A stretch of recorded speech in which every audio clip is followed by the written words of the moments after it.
Hello दोस्तों, आज हम 10th क्लास के गद्य खंड के हिंदी के लेखक का नाम याद करेंगे, वो भी ट्रिक के माध्यम से। और एग्ज़ाम में इसे कई बार पूछे जाते हैं। तो बिना टाइम लेट ना करते हुए इसे हम स्टार्ट करते हैं। चलिए, श्रम विभाजन। ये देखिए दोस्तों, श्रम विभाजन और जाति प्रथा का लेखक कौन है? तो डॉक्टर भीमराव अंबेडकर है। इसको चलिए ट्रिक के माध्यम से याद करते हैं। श्रम मतलब लाज श्रम। लाज श्रम कौन नहीं करता है? तो डॉक्टर समाज में देखिएगा, डॉक्टर ये इतना नहीं है, डॉक्टर याद सिर्फ आ गया, डॉक्टर लाज नहीं रखता है, ठीक ना। तो श्रम विभाजन और जाति प्रथा का लेखक कौन है? तो डॉक्टर। श्रम मतलब कौन नहीं करता है श्रम? तो डॉक्टर। डॉक्टर नहीं करता है, इसलिए डॉक्टर भीमराव अंबेडकर। चलिए दोस्तों, आगे बढ़ते हैं। 20 के दांत के लेखक कौन है? इसका लेखक है नलिन बिलोचन शर्मा। इसको ट्रिक के माध्यम से याद करते हैं। 20 के दांत। 20 के दांत किस, देखिए 20 किसके दांत में होता है? मानव या मनुष्य के दांत में थोड़ा ना होता है, वो होता है नागिन के। गांव समाज में सुनिएगा कि नागिन काट ले, नागिन के दांत में विष रहता है। तो ये कहावत नागिन मतलब नलिन का अर्थ होता है नागिन मानिए, ठीक ना दोस्तों। नलिन का अर्थ नागिन मानिए। चलिए हम आगे बढ़ते हैं, तीसरे नंबर पर आते हैं। भारत से हम क्या सीखें? इसका लेखक है मैक्स मूलर जी। इसको हम ट्रिक से याद करते हैं। भारत से हम क्या सीखे? इसका लेखक मैक्स मूलर। तो मेरा भारत महान है। महान मतलब माँ बोलेगा ना, मतलब माँ से मैक्स मूलर, माँ से महान। मेरा भारत क्या है? महान। महान का मतलब माँ बोलेगा ना दोस्तों, तो माँ से महान, माँ से मैक्स मूलर। याद हो रहा है कि नहीं? चलिए आगे बढ़ते हैं, चौथे नंबर पर आते हैं।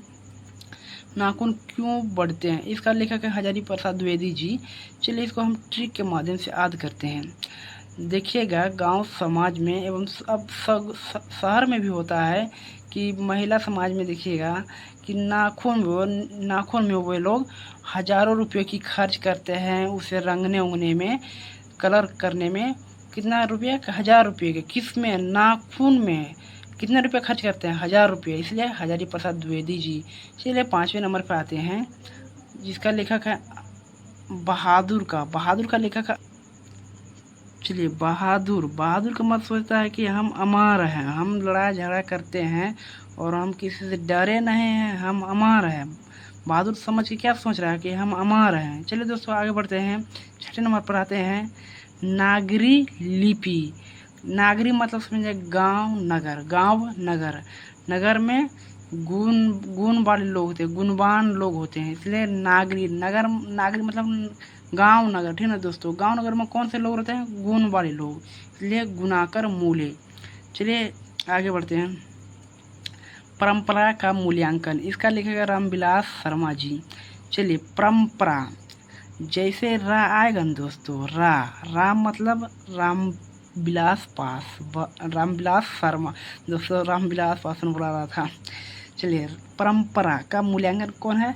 रामविलास शर्मा। इसको ट्रिक से के माध्यम से याद करते हैं। परंपरा, ये रा जो आ रहा है दोस्तों, रा का मतलब आप मानिए कि रामविलास शर्मा। चलिए मैं आगे से बढ़ते हैं, 8वें नंबर पर आते हैं। जीत जीत में मैं निरखत हूँ। इसका लेखक है बिरजू महाराज।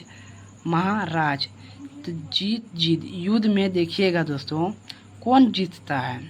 कोई प्रजा लोग थोड़ा ना जीतता है, वो महाराजा सब जीतता है। युद्ध जो होता है तो प्रजा लोग जीतता है, जीतता है कौन? बिरजू महाराज। चलिए आगे बढ़ते हैं।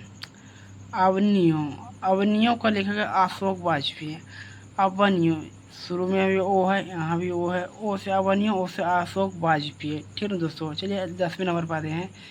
मछली का लेखक विनोद कुमार शुक्ल। गांव में एक लड़का मान ले रहता है कोई भी, वो मछली खाने का बहुत शौकीन, तो मछली बहुत खाता है। मछली कौन खाता है? विनोद खाता है ज़्यादा मछली, ठीक है दोस्तों। चलिए 11वें नंबर पर आते हैं। नौबत खाने में इबादत। इसका लेखक है यतीन्द्र मिश्र। नौबत को हटा दिए, खाने में क्या चाहिए? मिश्री बादाम। क्या चाहिए? मिश्री बादाम चाहिए, मतलब मिश्री चाहिए, मिश्री। खाने में क्या चाहिए? मिश्री। मिश्री जो वाइट जो चीनी की तरह था, उसी को मिश्री बोले, ठीक है ना। जो खाने में क्या? मिश्री। मिश्री मतलब यतीन्द्र मिश्र ठीक है ना दोस्तों। चलिए आगे चलते हैं। शिक्षा और संस्कृति, इसका लेखक है महात्मा गांधी। शिक्षा, शिक्षा देने वाले कोई भी लोग वो महान कहलाता है। क्या कहलाता है? महान। मान लिया हमें किसी को आप पढ़ा रहे हैं अच्छे उससे, वो क्या हो, एक तरफ हम शिक्षा दे रहे हैं, शिक्षा देने का मतलब क्या हो, शिक्षा देने वाला लोग क्या होता है? महान। इसलिए शिक्षा का महान का अर्थ हुआ महात्मा गांधी। शिक्षा और संस्कृति का लेखक कौन? महान मतलब महात्मा गांधी। चलिए दोस्तों, चलिए उम्मीद करते हैं कि दोस्तों ये ट्रिक थोड़ा अच्छा लगा होगा आपको। जय हिंद, जय भारत।